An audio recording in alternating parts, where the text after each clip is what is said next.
Que tus palabras sean mis palabras. Háblame, Señor, directo al corazón.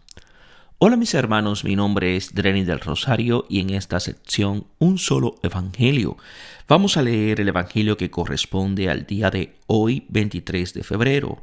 Está tomado del Evangelio según San Lucas capítulo 9, versículo del 22 al 25. Y toda palabra de Dios la leemos en el nombre del Padre, del Hijo y del Espíritu Santo. Amén. Les dijo: el Hijo del Hombre debe sufrir mucho y ser reprobado por los ancianos, los sumos sacerdotes y los escribas. Lo matarán y resucitará al tercer día. Decía a todos: si alguno quiere venir en pos de mí, niéguese a sí mismo, tome su cruz cada día y sígame. Porque quien quiera salvar su vida, la perderá, pero quien pierda su vida por mí, la salvará. Pues, ¿de qué le sirve al hombre haber ganado el mundo entero si él mismo se pierde o se arruina? Palabra del Señor. Gloria a ti, Señor Jesús. Habla, Señor, que tu siervo escucha. El Hijo del Hombre debe sufrir mucho. Jesús aquí revela el misterio del pensamiento de Dios que el hombre no puede pensar ni aceptar. El problema no es que Jesús sea el ungido de Dios, sino cómo lo es. Él es de Dios, precisamente porque no se salva a sí mismo, sino que se pierde y se entrega por nosotros.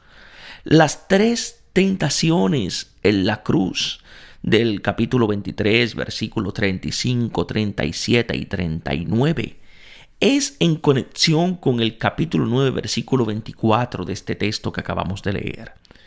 Este es el camino hacia la gloria, la experiencia de Jesús que la iglesia tiene en el pan partido. Él no es el Mesías de la expectativa humana, sino el Hijo del Hombre, majestuoso y enigmático que afronta el camino del siervo del Señor. Esa es la primera autorrevelación plena de Jesús, el meollo de la fe cristiana, su misterio de muerte y de resurrección redentora. Él indica el cumplimiento de la voluntad de Dios revelada en la Escritura. Esa voluntad no es una arbitrariedad caprichosa. Debe morir en la cruz por nosotros, porque nos ama y nosotros estamos en la cruz. El sufrimiento del siervo que ama al Padre y a los hermanos es el misterio de Jesús. La cruz es nuestro mal que Él carga sobre sí porque nos ama. Eso es lo que hace Él, perderse para salvarnos. Su sufrimiento es producto por todas esas formas de mal que nosotros en nuestro miedo hemos inventado para salvarnos. Los ancianos, los sumos sacerdotes y los escribas representan respectivamente el tener, el poder y el saber. La riqueza, la vanagloria y la soberbia, que son parientes estrechas de las tres concupiscencias del fruto de Génesis capítulo 3, versículo 6. Bueno, hermoso y apetecible, expresan el pensamiento del hombre en el intento de salvarse de su desnudez que ya no es aceptada. Este miedo de la limitación es el origen de toda perdición, porque lo lleva a apoderarse de las cosas, de las personas y del mismo Dios. Para llenar su vacío, alarga la mano sobre todas las cosas, todo lo toma, lo come, lo mata y lo transforma en su muerte. Jesús es lo contrario del viejo Adán, el avaro, y nos revela el rostro de un Dios que todo lo da por amor al hombre, que es su criatura. Por eso el poder lo rechaza y luego le da muerte. Pero la última palabra no le corresponde a la muerte, sino a aquel que dijo la primera que fue creadora. Así la vida será el don de Dios a su siervo fiel, su respuesta a la muerte del Hijo que nosotros, infelices, les hemos proporcionado. El enigma de la muerte de Jesús fue el objeto principal de las explicaciones de Jesús resucitado. Se puede notar un crecimiento en la comprensión de la fe de este misterio. Es defraudar la esperanza humana. Es un incidente trágico en el trabajo al cual Dios de un modo admirable pone remedio. Los hombres malos le han dado muerte, pero Dios lo ha resucitado. La piedra deshecha, la piedra que es desechada, se ha convertido en piedra angular. Es un paso obligado a la gloria y es necesario. Es el lugar de la obediencia al Padre, del amor a Él, en el amor a los hermanos perjudicados en una actitud contraria a la de Adán. Es el don del reino, señal máxima de su amor, rescate de los pecados, la misma revelación de Dios que es amor. Allí conocemos quién es Él. Cuando haya levantado al Hijo del Hombre, entonces sabrán que yo soy. Se desarrolla especialmente en la figura del siervo, el justo que sufre, que sirve como figura en el relato de la pasión, que fue desarrollado por Juan cuando dice sirve de trasfondo al por qué Jesús murió. Él no se salva a sí mismo, sino que se pierde por solidaridad con nosotros que estábamos perdidos. Es el Dios del amor, solidario con nuestro mal, que nos entrega su reino. Este rostro de Jesús, el Hijo obediente, del cual aquí se trazan los rasgos netos y duros, será objeto de todos los cuidados de parte del iconógrafo. Lucas, en toda la segunda parte del Evangelio, él quiere precisamente llevarnos a ver ese rostro que es nuestra salvación. Decía a todos. Jesús se dirige no solo a la gente, a los discípulos allí presentes, sino a todos sin excluir a ninguno, hasta los últimos confines de la tierra. Después de habernos revelado su rostro, nos revela a nosotros el nuestro.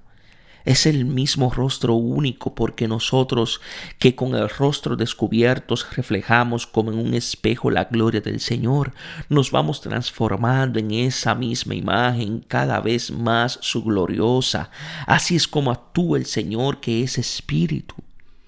La finalidad es ir en pos de Él, que es el ungido de Dios, en su camino hacia la gloria. Ahora Jesús establece las condiciones que no son de libre elección. El paso a través de la cruz es una necesidad para Él y para los discípulos, porque es necesario pasar por muchas tribulaciones para entrar en el reino de Dios. ¿Alguno quiere ir en pos de Él para estar siempre con el Señor? Es el acto supremo de la voluntad y de la libertad del hombre que brota del don de la Eucaristía. Venir en pos de mí es la persona de Jesús, mí, a quien el discípulo busca. Por eso lo sigo donde quiera, porque mi vida es Cristo. No vivo yo, sino que es Cristo quien vive en mí, dijo el apóstol Pablo en Gálatas capítulo 2, versículo 20. Mi vida está oculta en Cristo, en Dios, le dijo a los colosenses el apóstol Pablo. El amor hacia el que me amó primero, lo dijo Juan, me impulsa a mí hacia Él, porque el amor tiene la propia vida en el amado. El cristianismo se califica por este amor a Jesús, más fuerte que cualquier otro, más que el de un padre, una madre, una esposa, unos hijos, y más que la misma vida propia. En el Antiguo Testamento se seguía a Dios y su palabra. Ahora se sigue a Jesús, porque su carne es la misma palabra de Dios que se ha hecho escucha. Mientras el loco ama las ideas, el fetichista ama las cosas y el egoísta se ama a sí mismo, colocando respectivamente como absoluto las ideas, las cosas y a sí mismo. El hombre libre es aquel que sabe amar a una persona. Amar quiere decir seguir, salir del propio yo, descentrarse, dejar de pensar en sí mismo y quedarse en el amado. El hombre tiene necesariamente un pastor porque es guiado por su amor. Su pastor, esposo y guía que amará con todo su rostro es Dios, que lo ama con un amor eterno. Si no amas a Dios, su pastor es la muerte.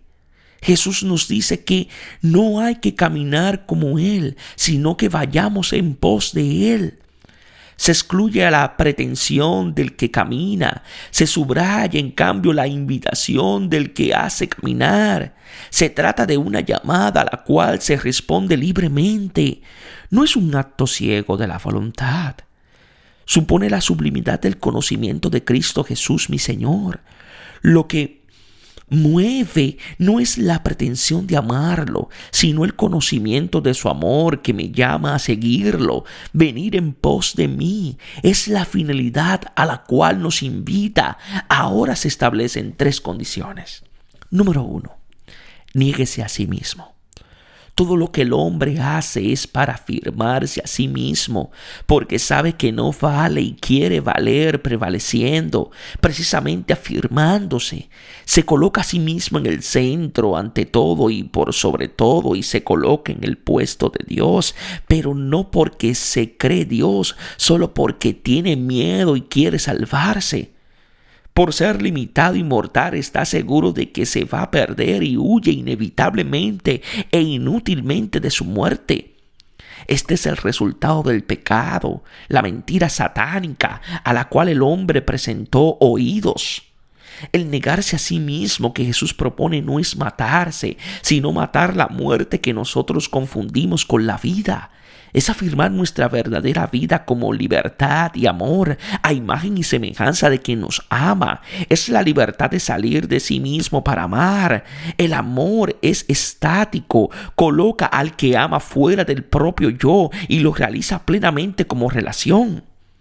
Número 2, tome su cruz de cada día. Es el acto de cargar sobre los hombros el patibulum, el brazo transversal de la cruz, para realizar un viaje hasta el lugar donde ya está colocado el poste vertical. Esto es lo que debe hacer el condenado. La propia cruz es la que uno quiere, pero no puede dejar de llevar, porque es la nuestra que nosotros nos hemos fabricado. La libertad no consiste tanto en hacer lo que uno quiere, sino más bien querer lo que se hace y es necesario. Cargar la cruz es hacernos cargo de nuestro mal, que precisamente nos hemos ganado, como dice uno de los condenados. Así estamos nosotros, cerca de la cruz del que se hizo nuestro vecino, hasta ese punto para ofrecernos su reino. Él ya nos ha precedido, pues fue el primero en ser crucificado. Mi travesaño de la cruz es solidario con su madero ya fijo, que lleva y la comparte por amor. Por consiguiente puedo levantarla y llevarla hasta ese poste donde el mal está vencido y viene a la tierra el reino. El malhechor que quiere ser levantado de la cruz y no se da cuenta de que allí está cerca el Señor es infeliz. No solo no comprende el propio mal, sino que tampoco conoce al Señor ni su promesa. El malhechor, en cambio, que se da cuenta de que allí está su Señor, aunque es un malhechor, ni más ni menos que el otro, todos cometemos el mal. Es asociado al misterio del Salvador que sufre con Él para hacerlo glorioso con Él. La cruz, que es evento final, en Lucas se vuelve cotidiana de cada día. Ha terminado la persecución de Nerón, pero el discípulo, al contemplar el misterio de la cruz en lo cotidiano de la Eucaristía, comprende que hay un martirio cotidiano. Él conoce el correr de las horas, de los días y de los años. Es el martirio de la historia de la salvación que se mide en el tiempo con el adversario, viviendo del pan eucarístico del cual se alimenta. En esta cotidiana, que es una cotidianidad, el morir por Cristo viene a ser vivir para Él, y creer viene a ser perseverar en aquella fe que vence al mundo. Número 3. Y sígame. No es simplemente ir detrás de Él, que antes que nosotros ha recorrido el mismo camino hacia el Calvario. No es que sea necesario llevar la cruz a imitación de Jesús, que antes nos dio el ejemplo. Seguir indica la presencia constante de aquel a quien se sigue sin perderlo de vista. No se sigue sus huellas, sino al mismo que realmente nos acompaña y nos une a su camino, dando nuestros mismos pasos. Estamos con Él, que no solo nos abrió el camino, sino que lo está repitiendo con nosotros y nos brinda seguridad con buenos clavos, capaces de sostener el peso del mundo y de Dios juntamente en un cuerpo único. No seguimos la cruz, sino que lo seguimos a Él, que fue crucificado por amor a nosotros. Porque quien quiera salvar su vida, negarse a sí mismo y seguirlo a Él, no es algo de libre elección, es salvar o perder la vida. El hombre, consciente o no, movido por el miedo a la muerte, guiado por el anhelo de la vida, hace todo lo posible por salvarse. Y por eso se enreda cada vez más en la perdición, como el pájaro que se debate en la red. En realidad, la salvación es anunciar a salir del agua, agarrado de los cabellos, y aceptar que la envíe Dios, que me ama y piensa en mí. La salvación es la fe, la palabra de Él que me salva, así como la perdición es la desconfianza causada en mí por la mentira. El hombre se realiza amando, es decir, perdiéndose, y se convierte en lo que ama y por lo que se pierde. Pero para amar hay que ser amados. El cristiano puede amar a Jesús y perderse en Él, porque Él me amó primero y se entregó por mí. Me entrego a Él en la vida y en la muerte, porque Él murió y resucitó por mí, venciendo a todas las barreras de mi mal y de mi miedo. Esta experiencia que se da en el bautismo se vuelve alimento diario en la Eucaristía, pan partido que da fuerza para caminar y libertad para amar. La paradoja: querer salvarse es perderse, perderse por Cristo es salvarse. Como lo refiere la experiencia bautismal que nos asocia al misterio de la muerte y de la resurrección de Jesús. Estas consideraciones para una vida salvada en el amor o perdida en el egoísmo valen para el presente y para el futuro. Lo que siembras es lo que cosechas.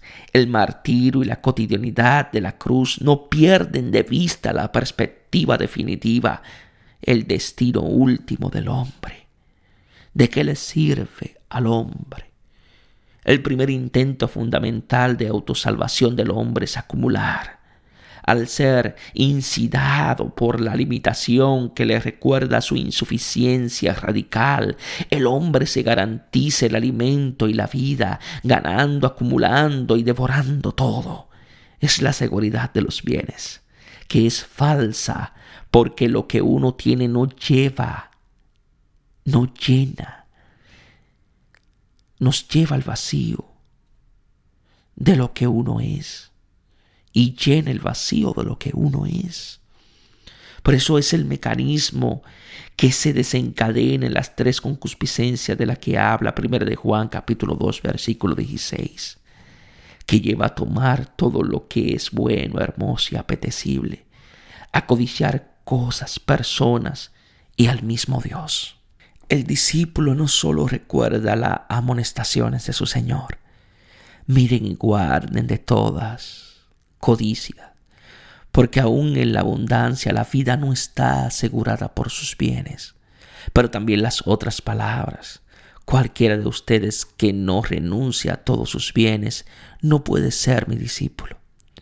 El cristiano que quiere ganarlo todo se pierde primero como discípulo y luego como hombre. La insaciabilidad de bienes, hija de la desconfianza y madre de la injusticia, es camino hacia la perdición. La verdadera acumulación es dar, haciéndose bolsas que no se deterioran. Los únicos bienes que pasan por la aduana del reino son los que se dan por misericordia. Nada de lo que hemos tenido puede pasar. El arruinarse a sí mismo, que parece menos que perderse a sí mismo, tal vez alude a las tribulaciones inútiles y nocivas, a la salvación como a través del fuego que me habla. Dios os bendiga en sabiduría y en santidad.